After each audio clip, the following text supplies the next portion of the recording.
Oke, channel kembali lagi. Kali ini kita sudah ada di dalam kabinnya Baleno hatchback. Ini unit tes kita kali ini belum facelift, tapi mesin sama suspensi masih sama. Dan yang ini yang dapatnya transmisinya matic. Untuk jok Anda mungkin melihat ini seperti kulit, cuma ini karena dilapis saja ya. Dapatnya nanti kalau Anda beli itu nanti dapatnya yang fabric. Oke. Kalau pertama kesan saya pertama kali masuk ke sini itu sini ada pilar A yang gede banget ya, jadi kayak agak mengintimidasi gitu, jadinya kayak membuat blind spotnya tambah besar gitu. Kemudian setirnya ini enteng, jadi untuk digerak-gerakan itu tidak menyita tenaga yang banyak. Jadi Anda kalau misalnya mungkin wanita gitu mengemudikan mobil ini masih terasa effortless. Kemudian untuk akselerasinya nanti kita coba ketika jalannya kosong. Sekarang mumpung ada U-turn, saya coba radius putarnya dulu.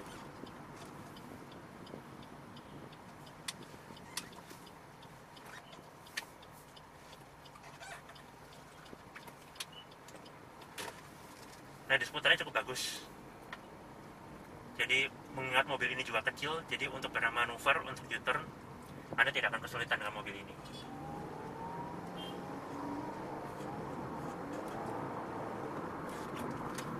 Ya, itu tadi akselerasinya. So far sejauh ini saya merasakan dia cukup direct. Bahkan itu hal yang patut diapresiasi mengingat mesin mobil ini yang mungil. Dia bukan 1500 cc seperti rival-rival pada umumnya, cuma dia hanya 1400 cc, 1370 sekian kalau kita baca menjadi 1400 cc. Akan tetapi tarikannya tadi cukup direct di putaran bawah. Nah, sekarang kita coba suspensinya.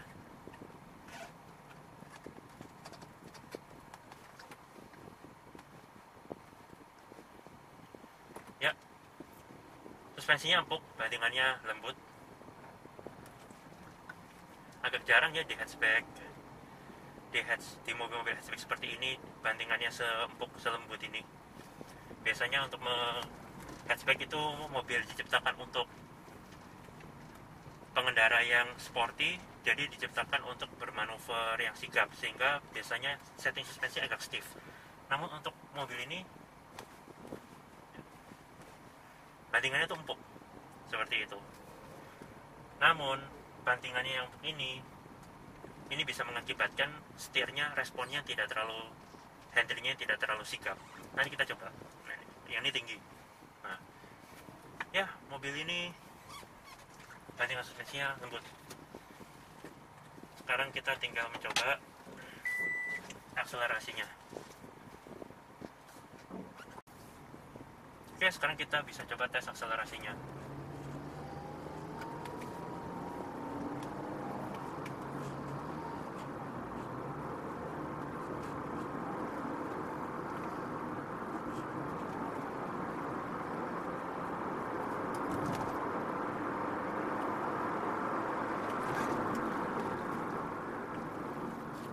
Ya, kita barusan tadi saja mencoba akselerasinya, dan sejauh yang saya merasakan untuk putaran bawahnya itu mobil ini sigap. Jadi kalau mau dibandingin sesama Suzuki-nya, dia itu seperti R3, cuma lebih sigap sedikit mobil ini untuk tarikan mesin putaran bawahnya. Di putaran bawah dia positif, lalu tenaganya itu semakin terasa keluar ketika dia menyentuh RPM 2500 ke atas, seperti itu. Nah, dengan mesin yang kecil 1400 cc dengan tenaga yang cuma 94 PS, akselerasi seperti ini itu layak diapresiasi sebetulnya, mengingat transmisinya ini juga belum CVT. Dan tadi saat berakselerasi saya juga merasakan perpindahan giginya yang halus, padahal dia belum CVT. Nah, karena dia belum CVT, di sini juga masih ada tombol overdrive ya. Dan yang canggihnya ini ada indikator power sama torque. Nah seperti itu. Ya, kita lanjut jalan lagi.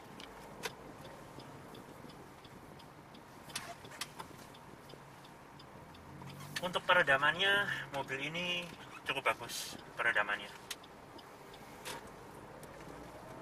Walaupun tidak yang sekedap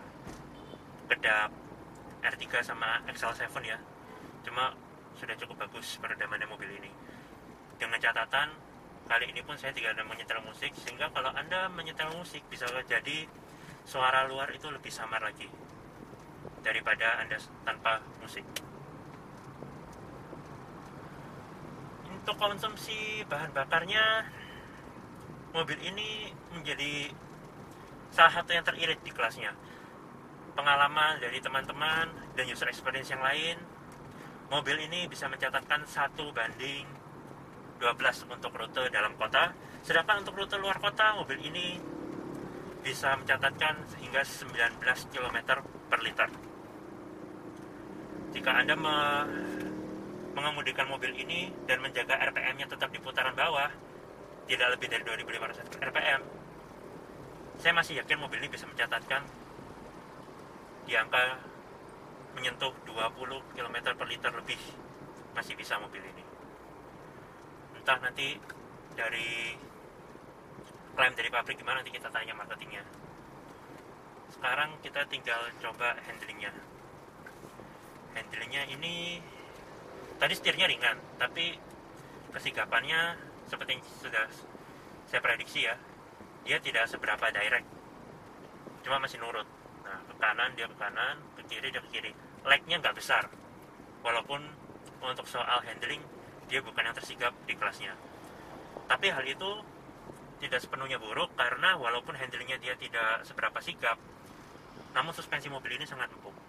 Sehingga bagi Anda, jika Anda membeli mobil dengan orientasi ingin membeli mobil yang nyaman, hatchback Suzuki ini layak Anda pertimbangkan. Ditambah lagi konsumsi bahan bakarnya yang irit. Seperti itu. Kebetulan di belakang juga sudah ada wiraniaganya. Namanya siapa, Mbak? Nama saya Anita. Nah, Mbak Anita ini kalau menurut pabrik klaim dari Suzuki, bahan bakarnya ini bisa konsumsinya berapa? Dari Suzuki-nya sendiri, kalau untuk pemakaian kota-kota, kalau Matic kurang lebih 1:13. 1:13 ya? Iya, kalau dalam kota ya. Dalam Tapi kota. kalau luar kota bisa sampai 1:18, 19. Oke. Betul. Itu kalau yang Matic. Betul. Kalau yang Kalau untuk manual, kalau pemakaian dalam kota bisa 1:14. bisa 1:14. Ya, tergantung tetap sama yang mengemudikan mobil tentunya ya, pasti contoh mobil. Tapi kalau untuk pemakaian luar kota tentunya pasti bisa mencapai 1:20, 21. Oh iya. Nah, ini tenaganya di atas 2500 Makanya tambah sigap.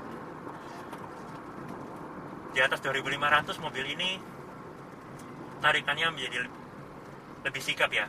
Di bawah 2000 pun juga sudah enak, sudah respon sudah positif.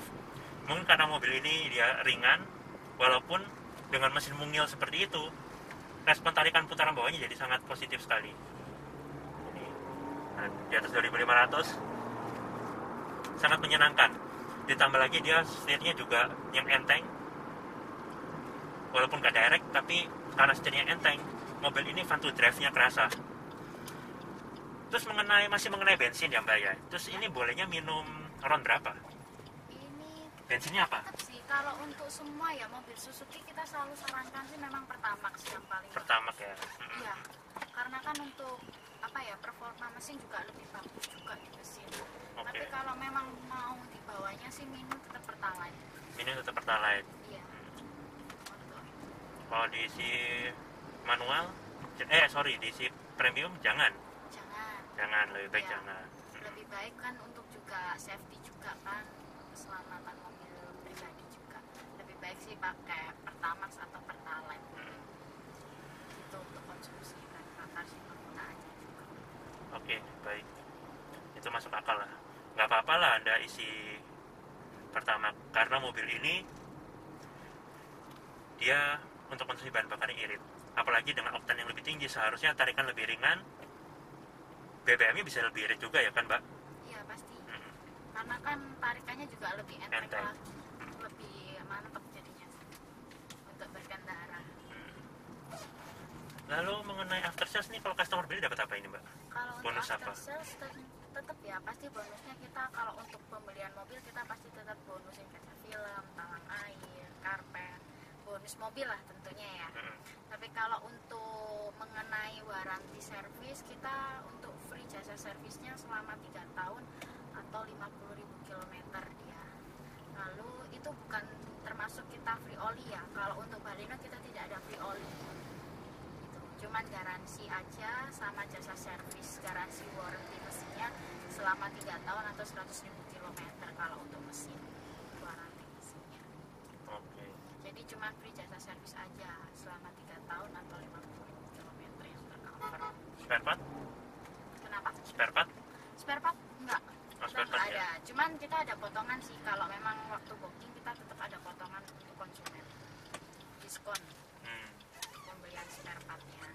Oh, iya iya. Maupun servisnya kalau untuk booking ya. Kalau booking service. Ya booking dulu 2 hari sebelumnya 2 hari sebelumnya. servis. Oke. Paham. Terus sejauh ini ada keluhan nggak untuk Baleno? Hatchback? Kalau keluhan sih selama ini belum pernah ada keluhan sih dari pihak penyampaian ya, dari konsumen sih. Selama ini pemakainya juga Baleno itu lebih irit, enak juga dipakai, banyak yang bilang dibuat luar kota, dibuat manuver dia masih oke.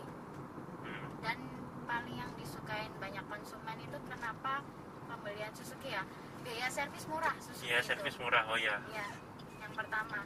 Terus yang kedua dia juga untuk pajak juga lebih murah dibandingkan yang lainnya. Gitu ya. Ya, Apalagi Baleno sekarang udah jadi hatchback. Pajaknya sudah bersahabat. Dulu kan sedan. dulu sedan, sekarang lebih sekarang ke hatchback. hatchback. Benar. Oke, secara kesimpulan dari apa yang kita sudah bicarakan tadi semuanya, mobil ini suspensinya empuk, jadi dia comfort oriented ya. Tapi handlingnya dia tidak sesigap rival-rivalnya. Tapi itu tidak sepenuhnya buruk karena dia juga enteng. Jadi nyetirnya itu bisa effortless gitu, walaupun nggak sigap tapi dia enteng. Kemudian untuk tarikan putaran bawahnya dia sigap, bahkan lebih sigap daripada R3, padahal mesinnya tuh kecil. Di samping itu bahan bakarnya juga irit, bisa sampai menyentuh 1:20-an untuk di luar kota. Itu sudah mirip-mirip LCGC loh sebetulnya, padahal mobil ini kelasnya bukan LCGC. Jadi konsumsi bahan bakar dengan angka seperti itu termasuk impresif. Lalu di samping hal-hal seperti itu, Anda juga mendapatkan desain interior yang lumayan futuristis ya. Seperti ini, AC juga sudah digital. Jadi layout dashboardnya kalau Anda lihat, terutama dulu pada saat pertama kali keluar, tampilan seperti ini cukup futuristis. Ditambah dengan MID-nya yang canggih. Seperti ini yang paling saya suka. Tuh, torch-nya, power-nya kelihatan. Nah, seperti itu ya. Nah, ini barangnya ada di SBT Suzuki Kenjeran. Untuk nama telepon kontak marketingnya bisa dicek di kolom description. Harganya berapa?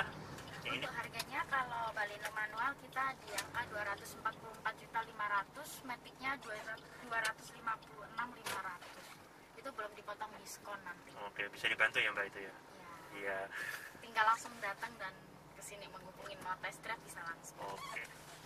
Sekian, terima kasih sudah menonton.